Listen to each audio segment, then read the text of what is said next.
So this is our problem number 3. So in the pipe system shown, use n equals to 0.011, compute the flow rate in each pipe. So meron tayong tatlong pipe, pipe 1, 2, and 3, meeting at the junction P.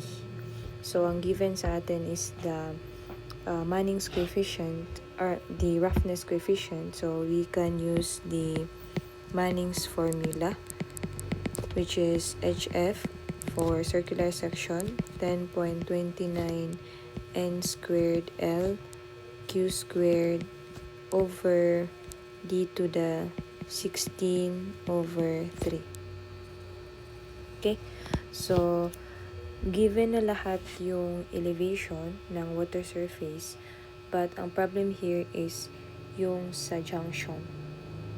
Yung sa junction is hindi given ang what? Yung wala actually given, no? Kahit elevation ng junction, wala. So, pressure and the elevation is neither given nor solvable sa ating junction. So, this is a case of case 2 doon sa pinakita natin sa discussion natin na pinaka-first. So, case 2 to. So, medyo mahaba yung solution dito. So, ang sure tayo is that the highest elevation water surface will supply. So, Q1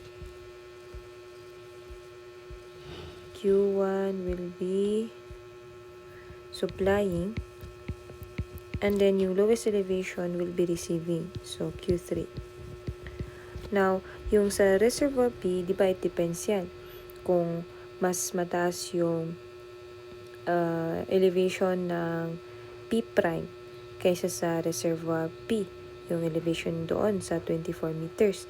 But ang problema dito, hindi natin ma-solve yung total energy at the junction kasi hindi nga given ang pressure, hindi rin given ang kanyang elevation. So what we have to do is we need to make assumption. So this assumption will allow us to analyze kung ano ba yung nature ng reservoir B natin, kung nagsusupply ba siya or magre-receive siya. And to do this, ano yung assumption natin? Let's assume that wala muna tayong Q2.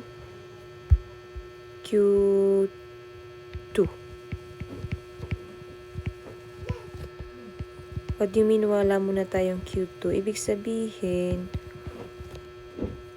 i-cut off natin yung supply ba or yung papunta or magagaling sa reservoir B. So, cut off. And if that's the case, na ma-cut off natin class yung discharge from reservoir B, ibig sabihin rin, wala tayong makikita na head loss, right? So, ang mangyayari, kung wala tayong makikitang head loss, it means to say, yung P prime natin is at the same level sa water elevation ng ating reservoir B. No? For this to occur, HF2. No? Para masatisfy ito. So, this one, in this case, HF2 equals to 0. Diba? Tama? And then, ang gagawin natin, we do the same procedure ng last. Punta naman tayo from reservoir A. I-connect natin dyan. Then, yung sa reservoir C naman,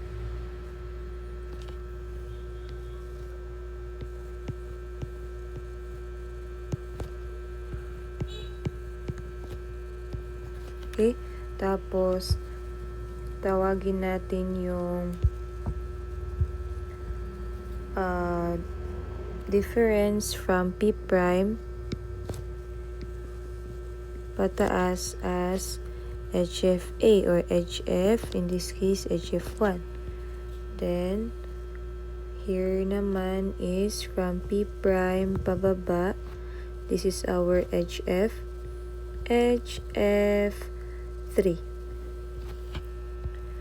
So, hindi to yung final class ha, because nag-assume lang tayo. So, hindi to yung correct na HF1 and HF3. Okay, so after that, from the given figure, makuha natin kung ano yung HF1. Diba? Kasi kung titingnan nyo, HF1 is actually the difference of elevation na 30 minus 24. Tama? 30 minus 24. So, 30 minus 24, that is 6 meters.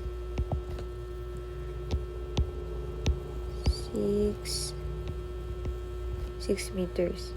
And then, yung HF3 naman is yung 24 minusan natin ng 15. So, you have 9 meter. So, yung HF2, 0 na ha. Na-cut off na yung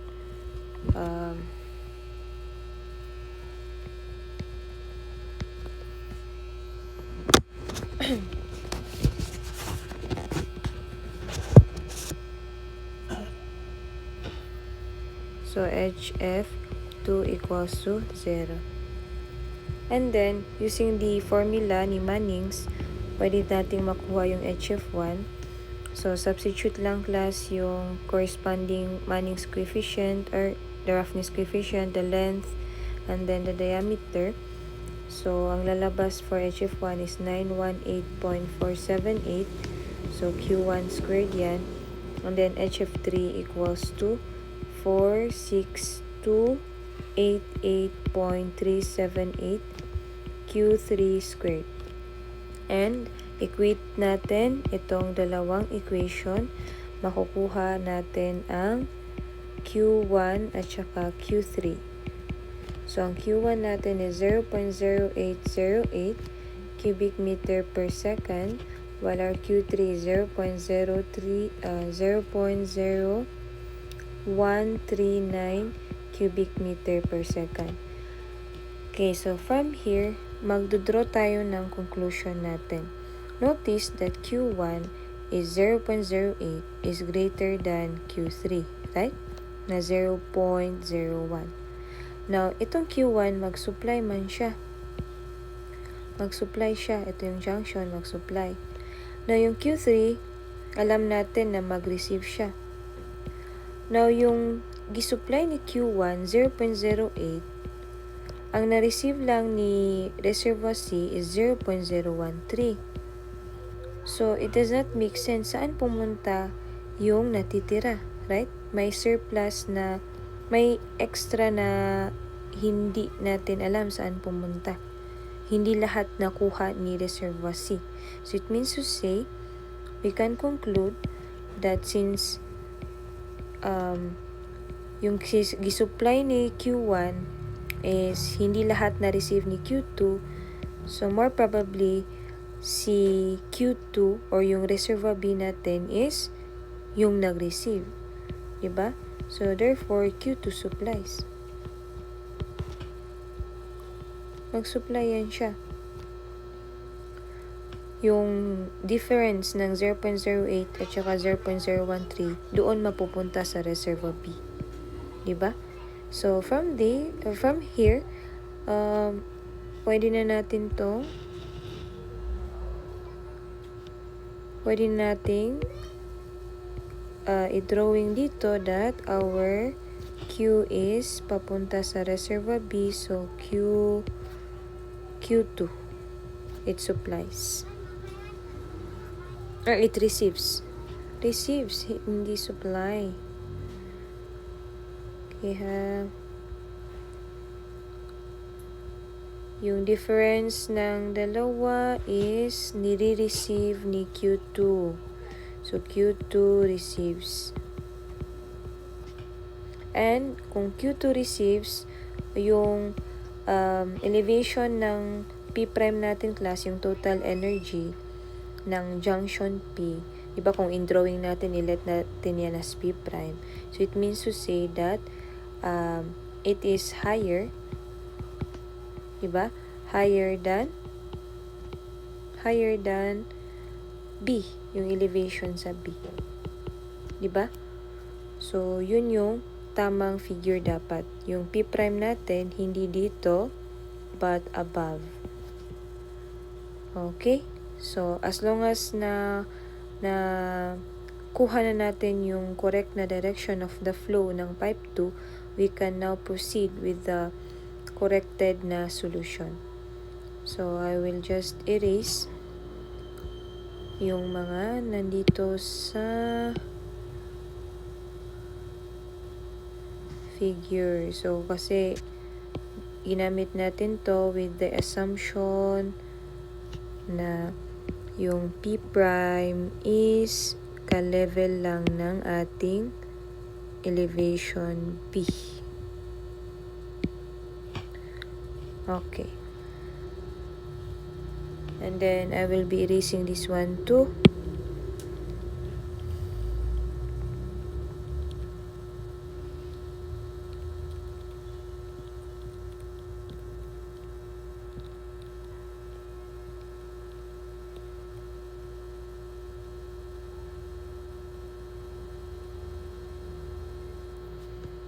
Okay.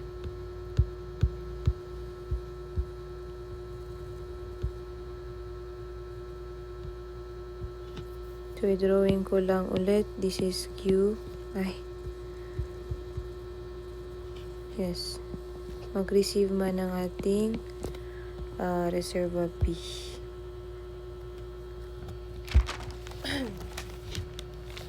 Tapos, napag-alaman na natin na ang P prime, even though hindi natin alam yung elevation niya, we know that it's higher than reservoir B. So, let's connect yung mga total energies para makadraw tayo ng EGL, and then from that we can draw yung ating mga HF.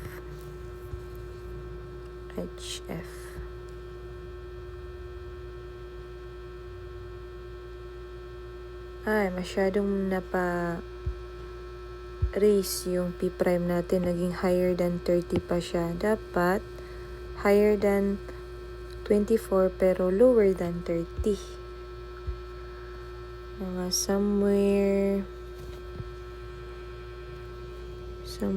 here. Yan yung P prime. Then, yan.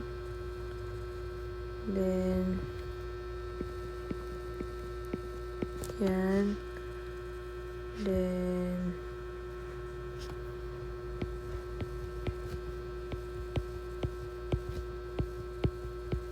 yan. Okay.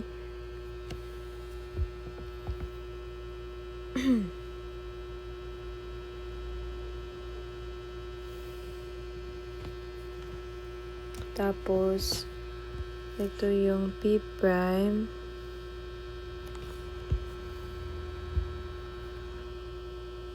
Ito yung reference natin. Okay. So, from here to here, yung sa elevation 30 papunta sa P prime, that is our HF1. So, dito ko siya i-project. Yan yung ating HF1. And then, from here to here, class, this is our HF2. And then, from here, pababa, this is our HF3. And meron din tayong pwedeng makuha na value if i-minus natin class yung elevation 30 at saka 20, we will have elevation 30 minus 20, 4. Diba 6 yan? So 6 meters. And then 30 minus 15. Saan yung 15? Dito. Then 30.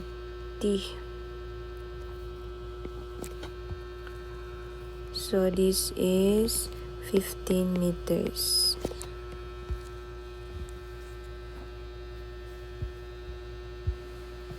Okay? So, kunin natin yung HF1 and HF2, HF3 from Manning's formula.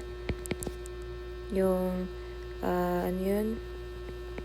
10.29 n squared L Q squared over D to the 16 over 3. So, if gamitin nyo yung formula, may lalabas na mga values na ganito for HF1, for HF2, 5988.020 Q2 squared, for HF3, 46288.377 Q3 squared. Okay? And then, kung base naman sa figure, kung ibase natin ka sa figure, si HF1, i-let natin yan as X. Okay, X. And then, if that is X, si HF2, it's actually 6 minus X. Bakit? Na? Diba ito from 30 to 24, that is 6, right? 6 yan. So, tapos from 30 papunta sa junction, X yan. Tapos, from the junction pababa sa 24, that is HF2. So, para makuha mo yung HF2, kung HF1 is 6, or X, so magiging 6, itong 6 natin, from 30 to 24, minusan mo ng X, yun yung HF2. Then, yung HF3 naman, we know that from here, sa elevation 30 to elevation 15, 15 yan ang value, no? Ito, nandito. So, yung 15 na yan, minusan natin ng, anong ima-minus? Minusan natin ng X, which is yung HF1. So, minusan natin ng HF1, yun yung HF3, di ba? 15 minus X. So, sana ma-visualize ninyo, no? Hindi lang na pantay yung elevation 30 natin at saka HF1 properly. Okay. Yan. So, if meron tayong HF1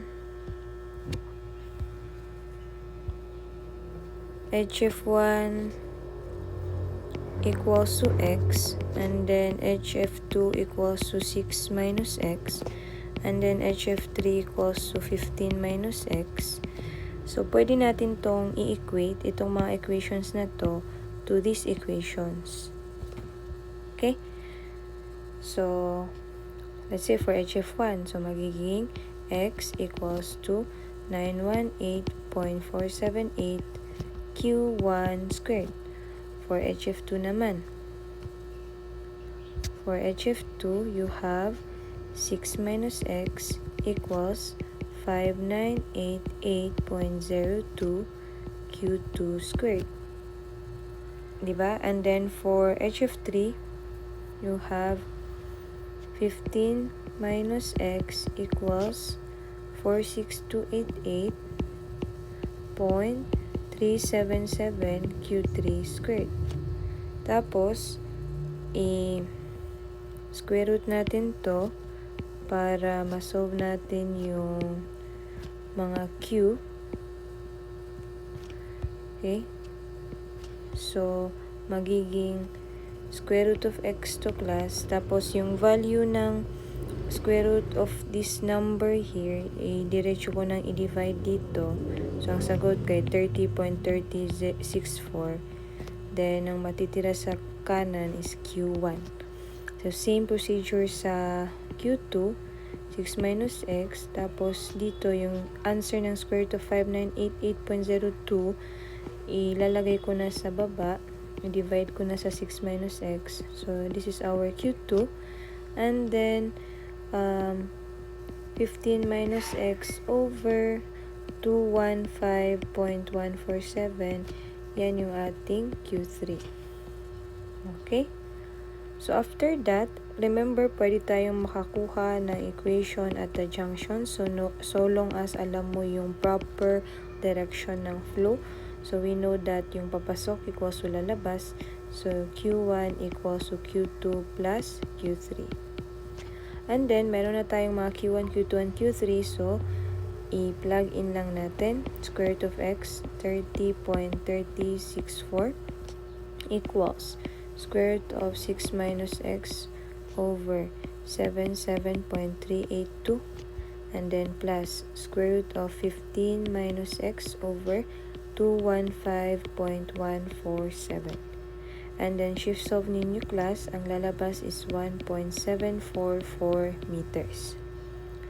Now, ang tinatanong is yung flow rate in each pipe, yung Q1 and Q2. So, meron na kayong X class. So, pwede nyo i-back substitute yung X doon sa ating Q1, Q2, and Q3. Pwede rin class na with this expression in your calculator, ang gawin nyo lang is palitan nyo yung equal ng tutuldok, yung ganito na sign. Hanapin nyo paano yan ma-insert sa calculator. So, ang mangyayari, i-edit nyo lang yung nasa calculator, yung plus, gawin nyo yung ganyan. So, tapos, after nyan, pag ganyan na yung form ng expression nyo, i-press nyo yung equal. Pag press nyo ng equal, may isang value class na lalabas, yun yung value ng expression na to. And you know that that is Q1. So, lalabas na Q1 is 0.04358. That is cubic meter per second. Then, press again the equal, another value will occur. No, or will flash. So, ito siya yung answer nito, which is, alam natin, that is our Q2. So, ang lalabas, pakicheck lang, 0.0267 cubic meter per second. Then, lastly, is press another equal. So, ang lalabas is the value for the last expression, which is Q3. So, 0.0169 cubic meter per second. And, yan na yung final answer natin. These are our flow rate, no, for the different pipe. Yung pipe 1, pipe 2, and pipe 3. So, again, this is under case 2, so medyo mahaba yung solution, so napahaba rin yung discussion. Okay.